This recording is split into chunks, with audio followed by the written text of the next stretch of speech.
देनी है अच्छा वट बाबा तो की मेहनत करे चाचे बाजियाब करायो न्याणी यार सर ता छा चवंदो ने बारे न्याणी में सत कुरान ता छा चवंदो ने बारे में बस यार कोशिश कईसूं मालिक मदद कई अच्छा हिकिड़ो दरिंदा सिफ़्त इंसान आहे जेके ज़रो एहसास न थियो जंहिं माउ जी नंढड़ी ॿारड़ी 7 सालनि जी अगवा थी वञे हुनखे इहो एहसास न थियो त हिनजो छा हाल हूंदो हुनजा रोई रोई हुनजी बीना ई हली वई आहे हीअ एफएंस थियो आहे त 30/11/2022 ते पोइ एफआईआर लाज थी आहे 4 महीने जे 3 तारीख़ 4 तारीख़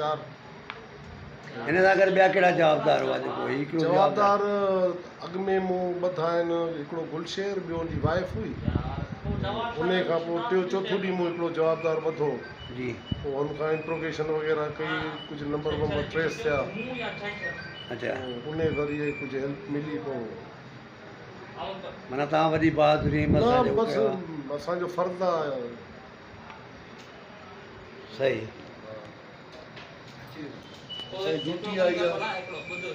महिनत कई सो उन जो रंग छा नालो अथई तानिया कंहिंजी थी आई हा केरु तोखे खणी वियो जी ज़ोर सां ॿुधा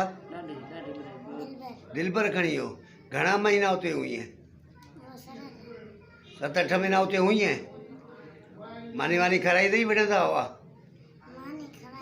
मानी खाराई मारकुट कंदो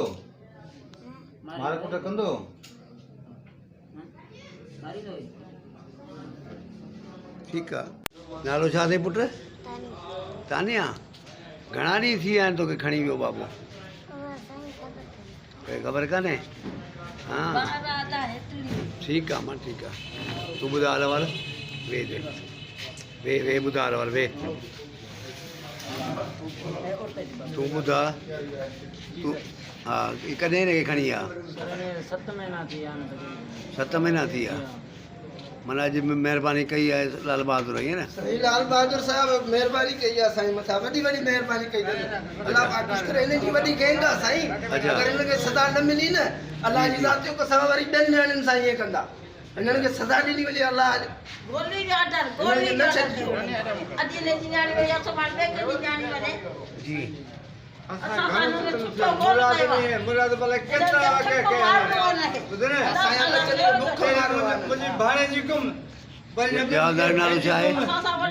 जवाबदार जो नालो चुप त कयो जवाबदार जो नालो छा आहे दिलबर जी